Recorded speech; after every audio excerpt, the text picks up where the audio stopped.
Hi guys, मेरा नाम दिव्या है और ये मेरे यूट्यूब चैनल पे मेरा फर्स्ट वीडियो है। और ये वीडियो मैंने इसलिए बनाया है क्योंकि आज से जस्ट एक हफ्ते पहले मैंने अपनी आई सर्जरी करवाई, जो कि एक स्क्विंट सर्जरी थी। स्क्विंट मतलब वो जब आप एक डायरेक्शन में आप सीधा नहीं देख सकते हो। तो मेरे साथ भी यही प्रॉब्लम थी। जब मैं पैदा हुई तो उस टाइम पे मेरी जो लेफ़्ट आई थी वो बाहर की तरफ थोड़ी सी हो जाती थी, जिसके वजह से मुझे सीधा देखने में बहुत प्रॉब्लम होती थी। तो जब मैं बड़ी हो रही थी मुझे कहीं ना कहीं इस बात से बहुत टेंशन होती थी और मैं बहुत लेस कॉन्फिडेंट फील करती थी जब भी मुझे किसी से बात करना हो उस समय पे। तो अब मेरी उम्र 23 साल है और मैं मुंबई में रहती हूँ। तो इस वीडियो से मैं आपको यही बताना चाहती हूँ कि अगर आपको भी यही प्रॉब्लम है मेरी तरह, या आपके किसी फ्रेंड को या नोन को, तो ये वीडियो बस उसी के बारे में है। तो इस साल अराउंड जनवरी 4 को मेरा फर्स्ट अपॉइंटमेंट था डॉक्टर के साथ में, जहाँ उन्होंने कंसल्ट किया मुझे। एंड मुझे पता चला कि मुझे स्पेक्स भी है आफ्टर माय आई चेकअप। बहुत बार डॉक्टर्स ने ये भी कहा है कि हम स्क्विंट इसलिए देखने लगते, टेढ़ा इसीलिए देखते हैं बिकॉज हमें चश्मा लगा होता है। एंड उस चश्मे की वजह से भी कई बार ऐसा होता है कि अगर आपकी आंखें कमज़ोर है तो आप टेढ़ा देखने लग सकते हो। तो जब मेरा चेकअप हुआ तो मुझे -2 का चश्मा लग चुका था। एंड डॉक्टर्स ने मुझे कहा था कि मे बी ग्लासेस लगने के बाद शायद मेरा जो स्क्विंट है वो ठीक हो सकता है। तो उन्होंने मुझे 15 डेज़ बाद बुलाया था। तो फिर ग्लासेस लगने के बाद मैंने 1 महीने बाद डॉक्टर को वापस विज़िट किया, विच वॉज 4 एंड तब तक मेरे स्क्विंट में कोई ख़ास इम्प्रूवमेंट नहीं आया था। तो वापस से फिर मेरी कंसल्टेशन हुई और उसके बाद डॉक्टर ने कहा कि अब हमें सर्जरी के टूवर्ड्स जाना पड़ेगा, क्योंकि that is the only option जिससे मेरी आंखें मतलब सीधी हो सकती हैं। अभी भी आप देख पा रहे होंगे कि मेरी ये जो लेफ़्ट आई है वो अभी भी हल्की सी सूजी हुई है, जिसकी वजह से अभी भी मेरी आंखें छोटी बड़ी लग रही है। मेरी सर्जरी क्योंकि आज से एक हफ्ते पहले हुई है, तो फिर मेरी आंखों में अभी भी वो थोड़ा बहुत रेडनेस और दर्द है। तो उसके ठीक बाद जब उन्होंने कहा कि मेरी सर्जरी करवानी है तो कुछ प्रोटोकॉल्स होते हैं, कुछ प्रोसीजर होते हैं। तो उसमें से एक ये था कि जस्ट विदिन अगले दिन मुझे आना था और आके मुझे अपना ब्लड टेस्ट वगैरह करवाना पड़ा था, जिसमें मेरा ब्लड सैंपल, यूरिन सैंपल ये लिया गया। और उसके बाद में आपका जब ये टेस्ट हो जाएगा उसके बाद आपके फिजिशियन, आपके जो डॉक्टर होंगे, वो बताएंगे आप कितने फ़िट है इस सर्जरी के लिए। तो फिर मैं फ़िट थी कम्प्लीटली इस सर्जरी के लिए।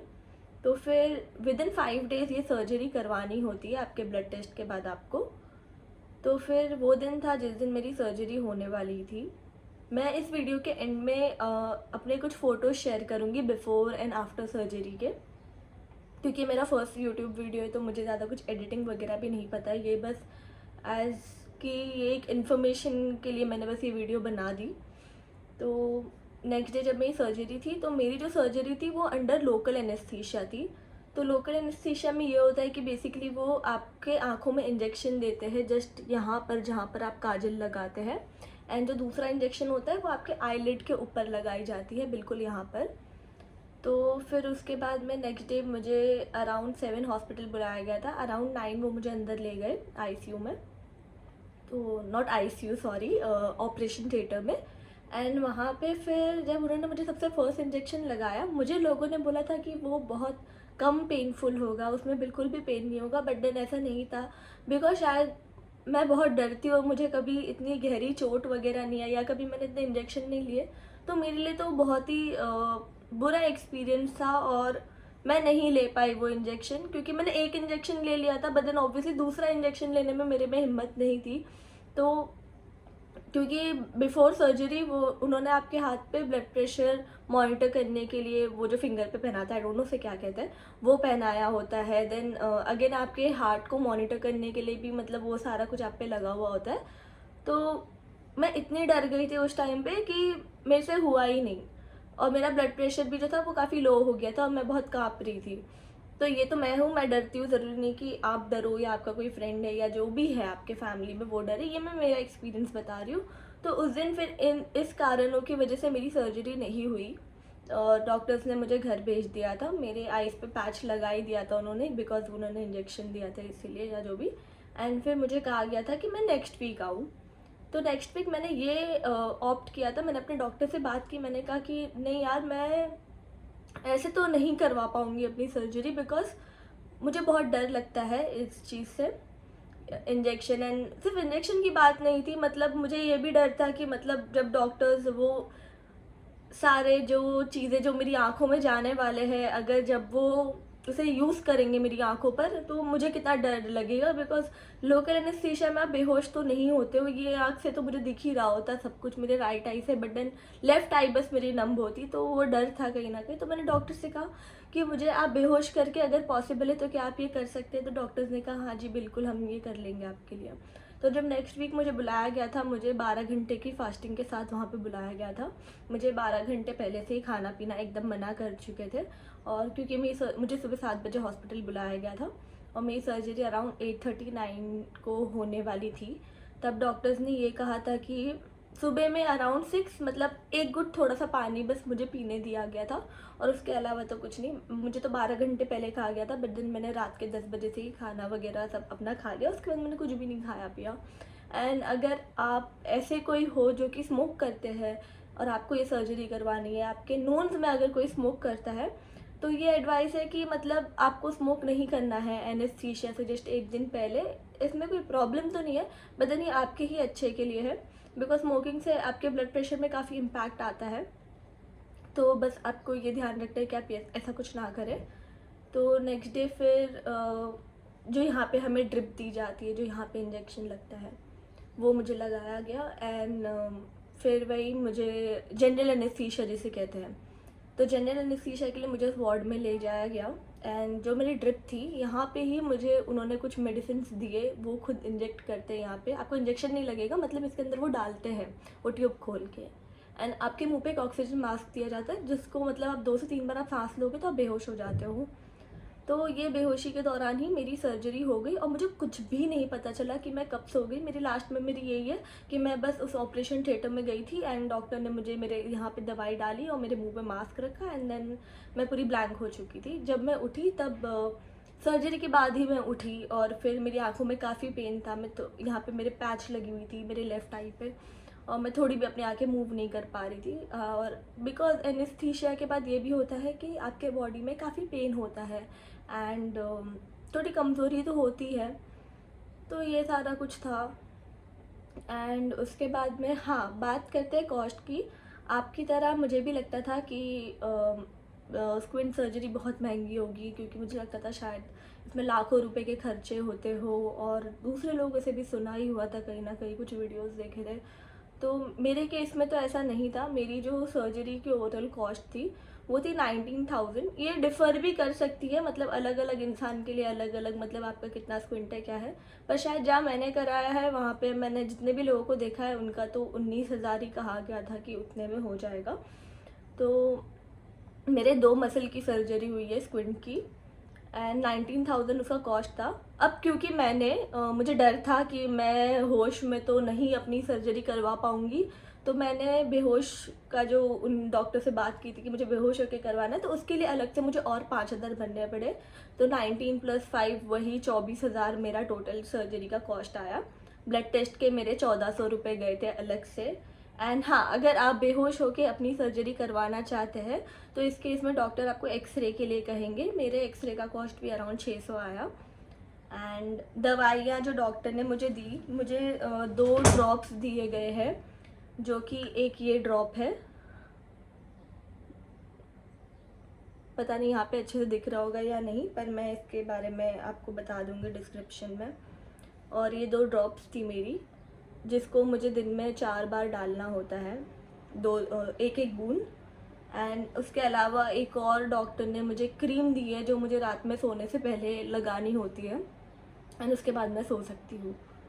एंड कुछ मेरे 5 दिन के मेडिसिन थे, जिसमें पेन किलर थे और 2 टैबलेट्स थे। एक का नाम कॉम्बीफ्लैम था और बाकी 2 का मैं बता दूँगी। तो जब मैं वो दवाइयाँ खाती थी, वो भी मुझे दिन में 2 बार लेनी होती थी। एक सुबह में नाश्ते से पहले और नाश्ते के बाद 2 दवाइयाँ थी, और रात में एक खाने से पहले और खाने के बाद मेरी 2 दवाइयाँ थी। तो ये दवाइयाँ तो मेरी 5 दिन चली। और उसके बाद में जब मेरी सर्जरी हुई तो पहले 1-2 दिन मेरी आंखों में बहुत पेन था। मेरे सर्जरी के सेम डे पे आपको डिस्चार्ज कर दिया जाता है, 1 घंटे के अंदर अंदर आपकी सर्जरी हो जाती है।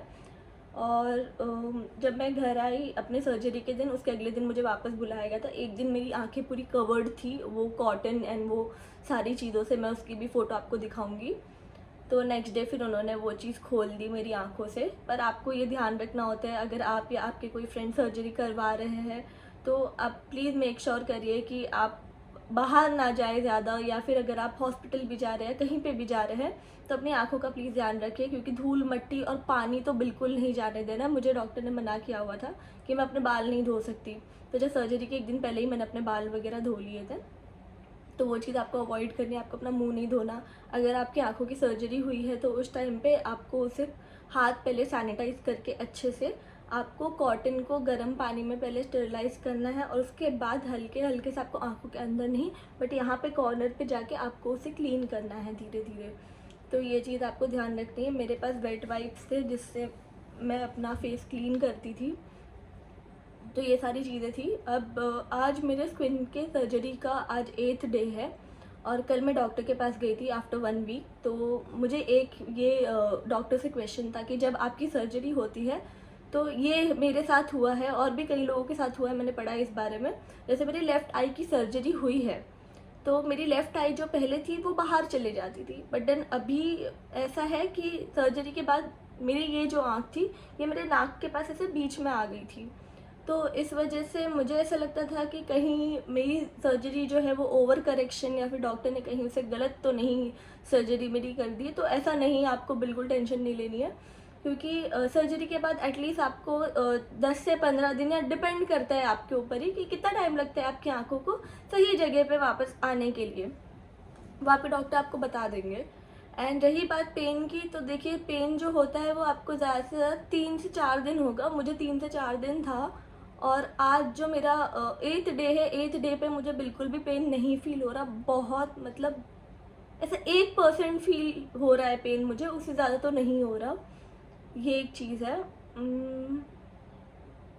और इसके अलावा तो हाँ, कल मैंने अपने बाल धोए आफ्टर अ वीक। मैंने अपने डॉक्टर से इस बारे में पूछा था कि क्या मैं अपने बाल धो सकती हूँ, तो डॉक्टर ने मुझे कहा था कि आपको ये बस ध्यान रखना है कि आप अपनी आँखों में साबुन, शैम्पू या पानी आपके आँखों में से डायरेक्टली ना रहे। थोड़ा बहुत अगर हल्का सा पानी अगर फिर भी चला जाए, वो भी 1 हफ्ते बाद की बात कर रही हूँ मैं, तो फिर वो ठीक है, वरना फिर आपको नहीं डालना चाहिए।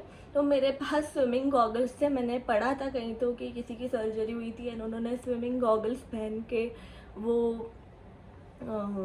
नहाया, तो फिर मैंने भी वही किया कि मैंने स्विमिंग गॉगल्स पहन के नहाया, जिसकी वजह से मेरी आंखों में पानी नहीं गया। तो आज फिर मेरे बाल ठीक दिख रहे हैं, वरना इतने दिनों से वो अच्छे नहीं लग रहे थे।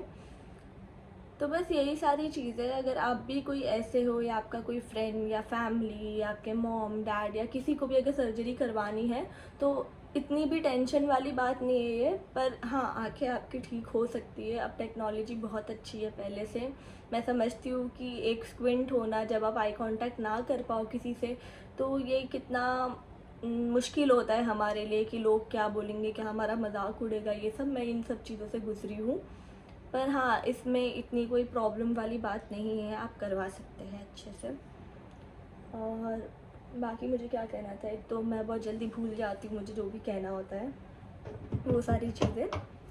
ठीक है, अगर बाकी कुछ वैसा है तो फिर आप बिल्कुल कमेंट कर सकते हैं, मैं आपको कमेंट पे रिप्लाई करूँगी, आपका जो भी कंसर्न हो उस बारे में।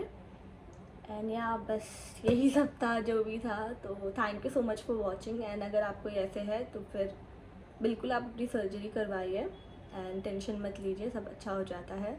मैं भी डरती थी, अब मेरी आंखों को भी थोड़ा टाइम लगेगा अच्छा होने के लिए, क्योंकि आज जस्ट 1 हफ्ता हुआ है तो इतना रिजल्ट नहीं दिख रहा। मुझे कहा गया है 8 से 12 हफ्ते लगेंगे, तो 8 से 12 हफ्ते बाद मैं वापस से एक अपडेट डालूंगी, या इस दौरान कभी बीच में मुझे ऐसा लगता है कि मैं कुछ बता सकती हूँ तो वो भी मैं ज़रूर आपको बताने की कोशिश करूँगी। Thank you so much for watching.